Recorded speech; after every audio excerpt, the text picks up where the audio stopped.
Kamati ya Miundombinu, Ardhi na TEHAMA ya Baraza la Wawakilishi Zanzibar, ikiongozwa na mwenyekiti wake Mheshimiwa Mihayo Juma Nunga, imefanya ziara ya mafunzo katika Mamlaka ya Serikali Mtandao Tanzania Bara, iga, kwa lengo la kujifunza na kubadilishana uzoefu kuhusu utekelezaji wa serikali mtandao.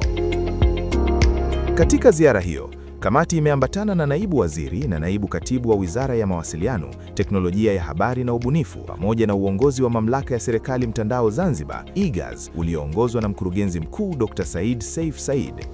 Zoezi hili linajulikana ni kama benchmarking, ili tuone kwamba wenzetu wamefika hatua gani, na e-government sasa Zanzibar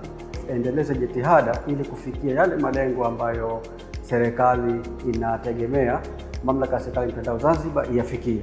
Na hii itakuwa ni chachu kwa upande wetu wa Mamlaka ya Serikali Mtandao Zanzibar kuweza kuendeleza jitihada zaidi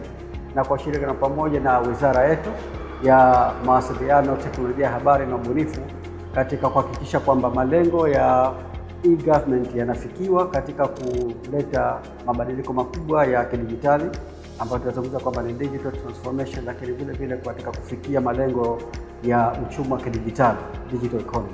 Akiwasilisha kwa niaba ya mkurugenzi mkuu wa IGA Tanzania Bara, mkurugenzi wa miundombinu na uendeshaji, Infrastructure and Operations, ndugu Benjamin Doto, ameeleza kwa kina maeneo muhimu ikiwemo usimamizi na mgawanyo wa majukumu ya mkongo wa taifa wa mawasiliano kati ya IGA na Shirika la Mawasiliano Tanzania, TTCL, usimamizi wa government network, huduma zinazotolewa na IGA pamoja na vyanzo vyake vya mapato na taratibu za kuwaendeleza wataalamu wa TEHAMA. Aidha, kamati hiyo imepata fursa ya kutembelea kituo cha uendeshaji wa mtandao, Network Operation Center, NOC, na kujionea namna mifumo ya TEHAMA inavyosimamiwa kwa ufanisi.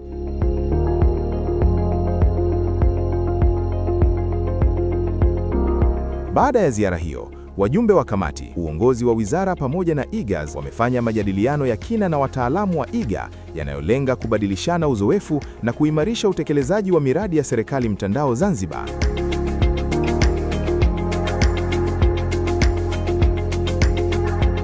Ziara hiyo imeleta mafanikio makubwa kwa Zanzibar, ikiwemo kuimarika kwa uelewa wa wajumbe wa kamati hiyo na viongozi kuhusu uwekezaji sahihi katika TEHAMA, kubaini fursa za kuongeza ufanisi wa huduma za umma kupitia mifumo ya kidijitali na kuweka msingi wa mashirikiano imara kati ya Zanzibar na Tanzania Bara katika safari ya mabadiliko ya kidijitali, digital transformation. Tunashukuru sana, tumejifunza mambo mengi ambayo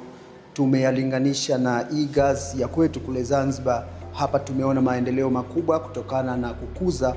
vipaji vya wataalamu wa ndani ili waweze kujenga na kutengeneza mifumo yetu kwa ajili ya serikali mtandao. Kwa hiyo tumejifunza vya kutosha na tunaamini kwamba tuliyojifunza hapa, yaliyopungua kule kwetu tutaenda kuishauri serikali kuelekea bajeti ya 2026-2027 ili tuweze kufikia lile lengo la kuanzishwa kwa Mamlaka ya Serikali Mtandao Zanzibar kama ambavyo serikali mtandao ya Tanzania imefikia kwa kiwango kikubwa.